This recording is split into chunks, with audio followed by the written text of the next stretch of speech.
Hey everyone, Happy New Year. I was just watching my video from New Year's Eve 2023 and sort of, I don't know, reminding myself where I was at that time. So, first, I got a little bottle of, I don't know if this is champagne, sparkling wine, but we're going to open it.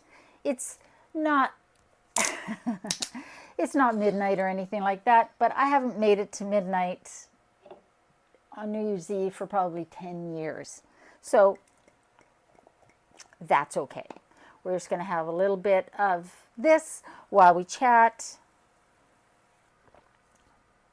Haven't done a whole lot today.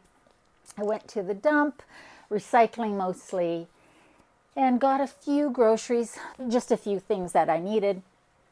And, you know, there was a lot of activity out there today. It was kind of a crazy at the stores. I get it.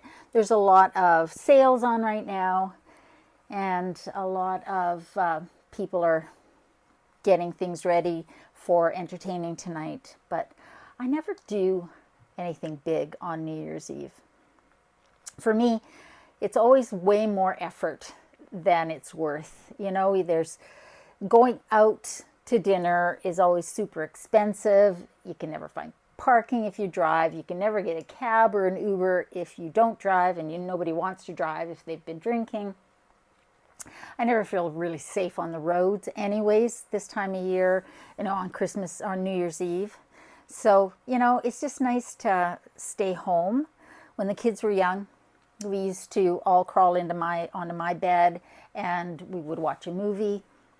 They never made it to midnight, neither did I. And so we would just crash. And it was just very relaxing. And that's my favorite way to spend New Year's. But I've been very introspective lately. As you know, Shiloh came for Christmas again, and it was awesome to see her. We had such a nice time. She's not very comfortable in front of the camera, so I didn't film anything. But we just, you know, we went for walks along the ocean. We spent a lot of time just talking. We made some great food here at home. We didn't eat out very much at all. It was just really peaceful and relaxing, and just so nice to have that one-on-one time, uninterrupted time. You know, I've said it so many times, the most important thing, the thing that has brought me the most happiness in my life has been my children.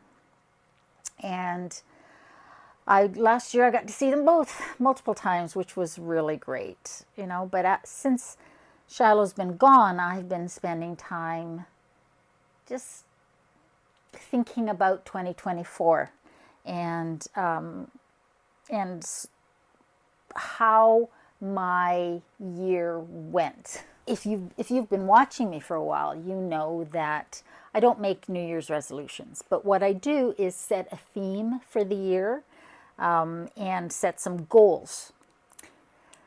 And my theme for last year, for 2024, sorry, this year, was self-care and regrounding, sort of rebalancing myself, because 2023 was a very challenging year, and I wanted 2024 to be the year where I, you know, got back to center, got back to feeling myself, and focused on self-care. And I definitely did that. The most of the year, up until the last couple of months, actually up until about October, I was really feeling good. You know, I was making sure to take care of myself, but, you know, just feeling really good. The last couple of months of 2024 were a bit more of a challenge. I really did struggle. I had, you know, I lost somebody that I cared about, and that really threw me for a loop. And I was really missing my kids as well. So, you know, I kind of spent the last few months of this year very much turtling, which is what I do when I am feeling a lot of stress or anxiety. I turn inward. That's just how I am as an introvert and as a person. And I just focused on basically just getting through the rest of this year. And that's what I needed to do.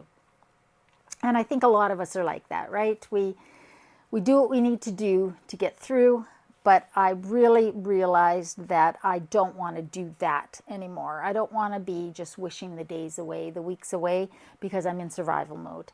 And that's very much how I felt for the last part of this year. But for the majority of this year, I really embraced the theme of self-care and a bit too much. What I realized was I went a little overboard with, not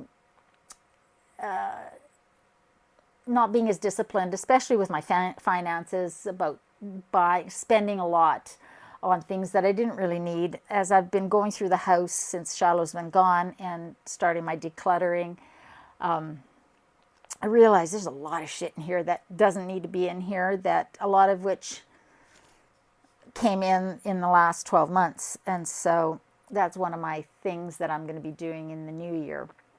And I'm going to talk about this more in our Sunday video, but I'm going to definitely set myself some challenges for next year that will be related to that. I think underconsumption, getting a handle on that. Right, Soph? For sure. But I've been thinking a lot about what my theme for 2025 is going to be.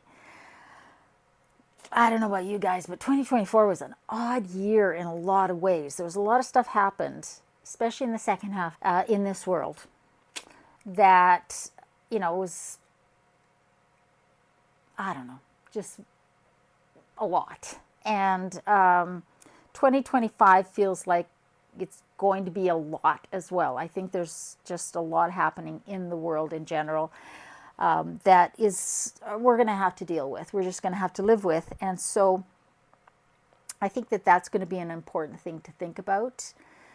Find a way to get through the next 12 months in a way that doesn't have me in a ball of anxiety and worry about what's happening out there, because the fact is, out there we can't control. We can only control in here, and in here. And so finding strategies to sort of manage that in a way that is healthy and productive and calming, I think, or stress managing will be very important.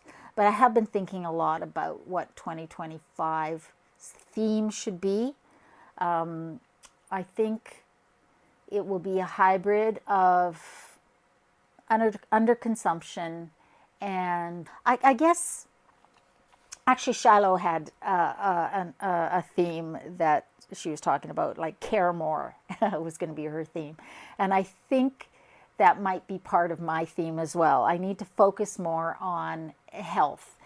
And by that I mean my financial health, my emotional health, my physical health, my mental health, all of those things I need to focus more on.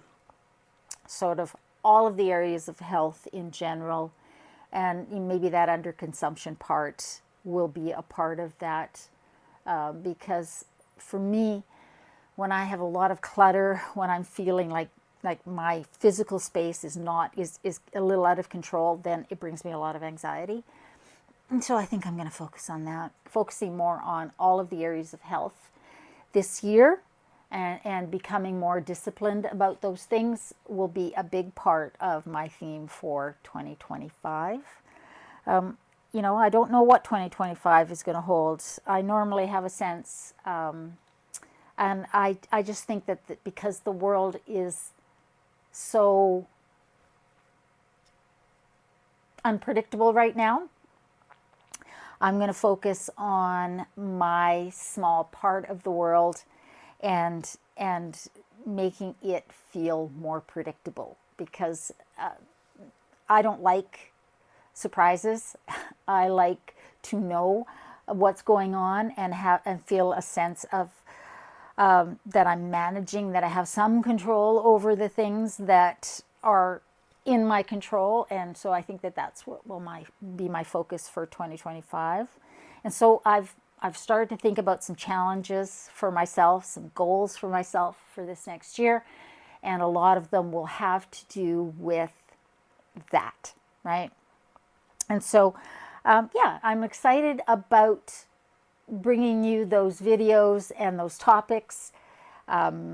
Maybe we can do some of these challenges together, and maybe you can share some of your challenges and what your theme, what your goal is for 2025, how you're feeling about it, how you felt your 2024 went, all of those things. Sophie and I, we've had a good year in a lot of ways, and even the things that weren't great, we got through.